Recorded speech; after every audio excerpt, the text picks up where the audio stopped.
গোপালগঞ্জের ঐতিহ্যবাহী তক্তি পিঠে তো হাতের কাছে থাকা দুই একটা উপকরণ দিয়ে বাড়িতে খুব সহজেই তৈরি করে নিতে পারবেন। আর খেতে এত ভালো লাগে, তো খেতে খেতে মুখ ফেরাতেই পারবেন না, মুখে দিলেই তো মিলিয়ে যাবে। আর এভাবে একবার পিঠে বানিয়ে তো আপনারা অনেক দিন সংরক্ষণ করে রেখেও দিতে পারবেন। নমস্কার বন্ধুরা, রূপা রন্ধনশালায় আপনাদের সকলকে অনেক অনেক স্বাগত জানাই। তো চলে এসেছি আজকের আবার একটা নতুন রেসিপি নিয়ে। তো আজকে আমি বানাবো গোপালগঞ্জের ঐতিহ্যবাহী একটা পিঠে, তো সেটা হলো তক্তি পিঠে। আর এই তক্তি পিঠে বানানো খুবই সহজ, হাতের কাছে থাকা দুই একটা উপকরণ দিয়ে এই সুস্বাদু পিঠেটা আপনারা বাড়িতে খুব সহজেই তৈরি করে নিতে পারবেন। আর খেতে দারুণ লাগে। এমনকি এই পিঠে একবার বানিয়ে তো আপনারা বেশ কিছুদিন সংরক্ষণ করে রেখেও দিতে পারবেন। তো আপনারা সঙ্গে থাকুন আর প্রথম থেকে শেষ পর্যন্ত পুরো রেসিপিটা দেখতে থাকুন। আশা করি আজকের রেসিপিটা আপনাদের অনেক অনেক ভালো লাগবে। তবে চলুন শুরু করে দিই আজকের রেসিপিটা। তো আজকের আমার তক্তি পিঠার জন্য নারকেল লাগবে। তো এখানে আমি একটা নারকেল ফাটিয়ে নিয়েছি। তো প্রথমে আমি নারকেলটা কুড়ে নেব।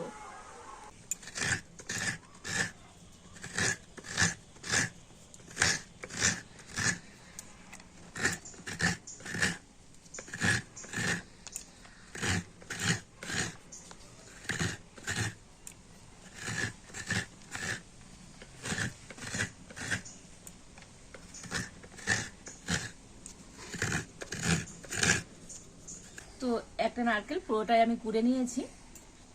আর এবার আমি একটা বাটি মাপ করে এক বাটি নারকেল কুড়ো নিয়ে নেব। তো বাটি মাপ করে এই জন্য নিচ্ছি, তো একই বাটি মাপ করে আরো অন্যান্য উপকরণগুলো নিয়ে নেব। তো দেখুন এই এক বাটি নারকেল কুড়ো আমি নিয়ে নিয়েছি।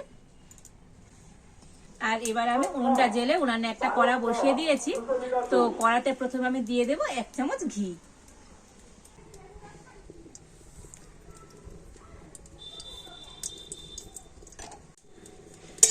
তো দেখুন ঘিটা গলে গিয়েছে আর ভালো মতো গরম হয়ে গিয়েছে। আর এবার আমি ঘিটা কড়ার চারিধারে একটু ভালো করে লাগিয়ে দেব। আর এই ঘিয়ের মধ্যে দিয়ে দেব 1 বাটি শুকনো আতপ চালের গুঁড়ি। তো ঘিয়ের সাথে আতপ চালের গুঁড়িটা একটু ভেজে নেব। তো এখানে আমি শুকনো আতপ চালের গুঁড়ি নিয়েছি। তো আপনারা চাইলে ভেজে আতপ চালের গুঁড়ি দিয়েও পিঠেটা তৈরি করতে পারেন। আর একদম হালকা জাল দিয়ে তো চালের গুঁড়িটা কিন্তু একটু সুন্দর করে ভেজে নিতে হবে। তো এই চালের গুঁড়িটা আমি ততক্ষণ ভেজে নেব যতক্ষণ না চালের গুঁড়ি থেকে সুন্দর একটা ভাজের গন্ধ বার হয়। মোটামুটি আমি 3-4 মিনিট চালের গুঁড়িটা খুব সুন্দর করে ভেজে নিয়েছি। আর ভাজার পরে দেখবেন চালের গুঁড়ির কালারটা একটু হালকা এরকম চেঞ্জ হয়ে যাবে। আর এই চালের গুঁড়ি থেকে তো সুন্দর কিন্তু একটা গন্ধ বার হয়েছে। আর এবার আমি চালের গুঁড়িটা নামিয়ে নেব।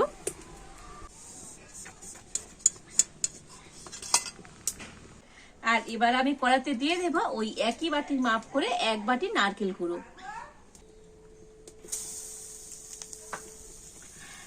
আর এই শুকনো কড়াতে নারকেল কুড়োটা একটু ভেজে নেব। তো উনুনের জালটা কিন্তু একেবারে হালকা দিতে হবে, একদম হালকা জাল দিয়ে নারকেল কুড়োটা একটু ভালো করে ভেজে নেব। তো নারকেলটা এমন ভাবে ভেজে নিতে হবে তো নারকেলের মধ্যে যেন জল জল ভাব একটুও না থাকে।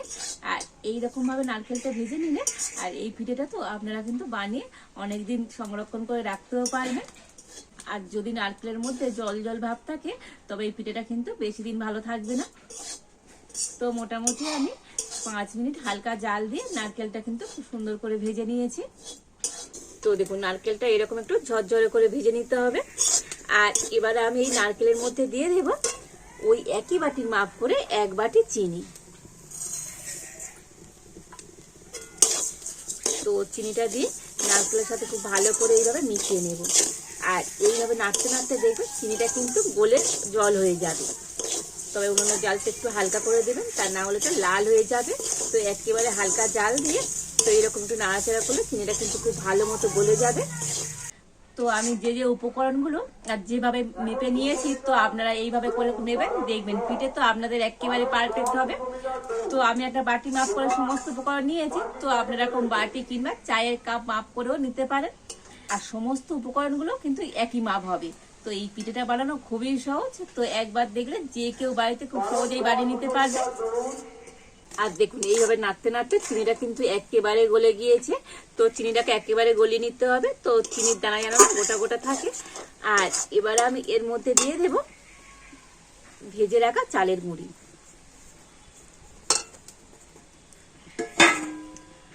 আর দিয়ে দেব 1 বাটি গুঁড়ো দুধ।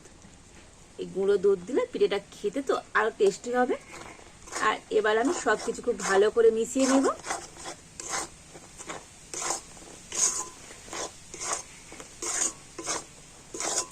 তো উনুনের জালটা একেবারেই কমিয়ে দিয়ে আর এইভাবে কিন্তু একটু ভালো করে মিশিয়ে নিতে হবে।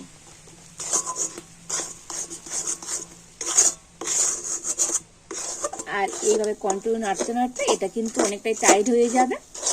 তবে উনুনের জালটা একেবারে হালকা দিতে হবে, তা নাহলে তলাতে লেগে গিয়ে এটা লাল হয়ে যাবে। এতে করে পিঠেগুলো দেখতে ভালো লাগবে না আর খেতেও তেমন ভালো লাগবে না। তো সেই জন্য একেবারে হালকা জাল দিয়ে তো কন্টিনিউ আমি কড়াতে এইভাবে নাড়াচাড়া করে নেব।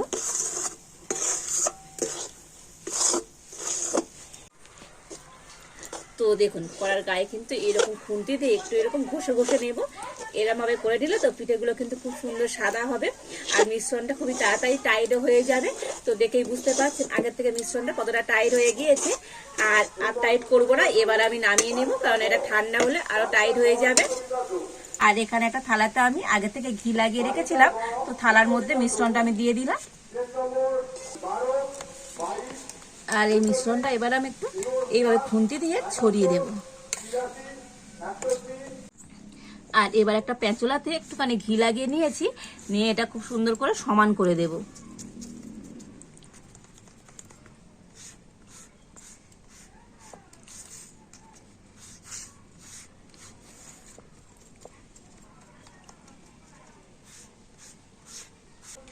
তো দেখুন এইভাবে কিন্তু প্যাঁচুলা দিয়ে তো একটু এরকম সমান করে দিয়েছি। আর এবার আমি একটা ছুরি নিয়েছি, আর এই পিঠেটা তো এইখানে গরম গরম অবস্থায় কেটে নিতে হবে, ঠান্ডা হয়ে গেলে তো অনেকটাই টাইট হয়ে যাবে। তো প্রথমে আমি 4 সাইডটা একটু এরকম কেটে সমান করে দেব।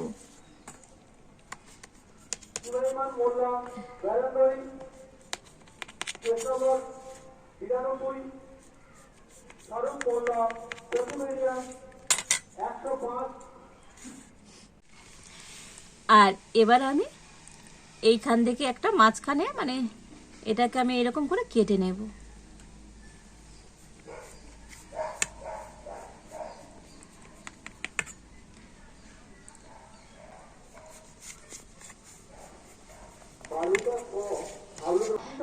আর এবার আমি এখান থেকে এই মাছ বরাবর একটা কেটে নেব।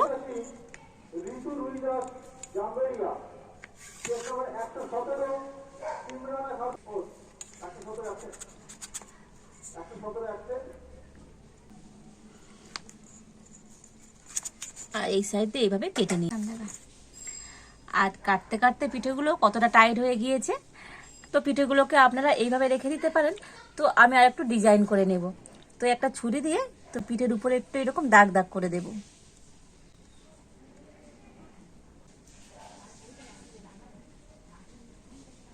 এভাবে করে নিলে পিঠেটা দেখতে ভালো লাগবে।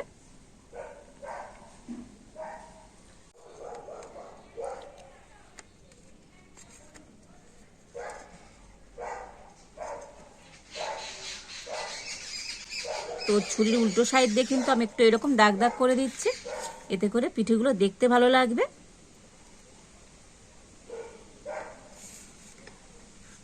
তো আবার আমি এই উল্টো দিক দিয়ে করে দেব।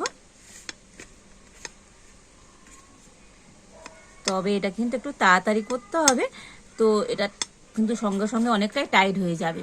তো দেখুন কত সুন্দর দেখতে হয়েছে। তো একইভাবে আরো একটা পিঠে এইভাবে করে আপনাদের দেখিয়ে দিচ্ছি।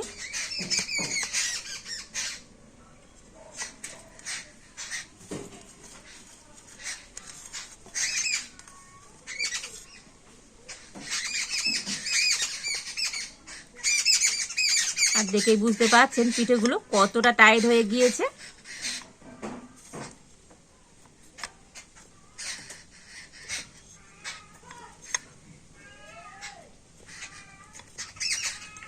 তো দেখুন একইভাবে আরো একটা পিঠের উপরে খুব সুন্দর করে দাগ দাগ করে দিয়েছি। আর দেখুন আজকের এই তক্তি পিঠেগুলো কতটা সুন্দর দেখতে হয়েছে আর কত সুন্দরভাবে টাইট হয়ে গিয়েছে দেখুন।